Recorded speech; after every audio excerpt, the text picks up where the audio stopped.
Shalom saudara-saudara yang terkasih, saya percaya kesetiaan yang sejati tidak akan pernah dikatakan seperti itu kalau tidak melalui yang namanya ujian.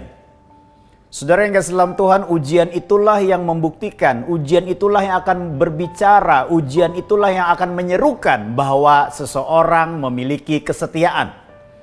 Seperti dikatakan dalam Yakobus pasal yang pertama, saya akan bacakan ayat 2 sampai dengan ayat yang keempat saja, dikatakan demikian. Saudara-saudaraku, anggaplah sebagai suatu kebahagiaan apabila kamu jatuh ke dalam berbagai-bagai pencobaan. Sebab kamu tahu bahwa ujian terhadap imanmu itu menghasilkan ketekunan. Dan biarkanlah ketekunan itu memperoleh buah yang matang, supaya kamu menjadi sempurna dan utuh dan tak kekurangan suatu apapun.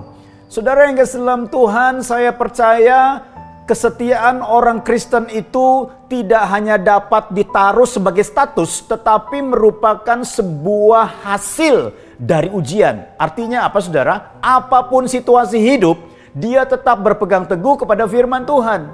Setiap pergumulan memiliki potensi untuk menjadi pencobaan yang menyeret orang ke dalam dosa, atau untuk menjadi ujian yang membawa orang kepada kedewasaan iman dan kesucian hidup. Nah saudara yang kasih dalam Tuhan, ada nasihat Rasul Yakobus dikatakan agar setiap orang pergumulan membawa dampak kedewasaan iman. Yang pertama adalah pahami tujuannya. Seringkali pencobaan ataupun ujian yang datang dalam kehidupan kita tidak memahami tujuan dibalik semuanya itu. Bukankah kita percayakan penyertaan Tuhan? Kita percaya bahwa Tuhan itu memiliki kasih setia yang tidak terbatas dalam hidup kita. Tetapi pahami dengan baik. Saya mau katakan kepada saudara, apapun yang kita hadapi tidak pernah lepas dari pengamatan Tuhan, tidak pernah lepas dari penyertaan Tuhan. Berarti ketika kita menghadapi ujian dalam hidup ini, Tuhan hadir bersama dengan kita dan Dia punya tujuan. Tujuannya apa saudara? Tujuannya adalah supaya kita memiliki kehidupan yang berbuah, buah yang matang, buah dari iman yang dewasa, bukan iman yang kekanak-kanakan. Banyak orang membangun kehidupan rohani, mau taat, dengar apa kata Tuhan, bukan supaya semakin dewasa dalam iman, tetapi supaya semakin diberkati, doa-doanya terjawab, semua dan hidupnya tanpa masalah. Tuhan kita adalah Bapa yang baik. Dia ingin melatih tangan kita untuk berperang, bukan memiliki tangan yang lemah dan malas.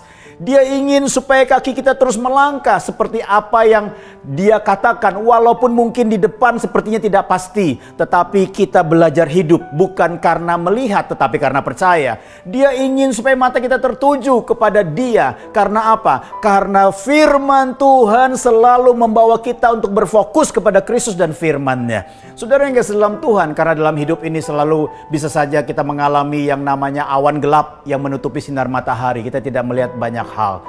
Saudara, yang kedua adalah mintalah hikmat.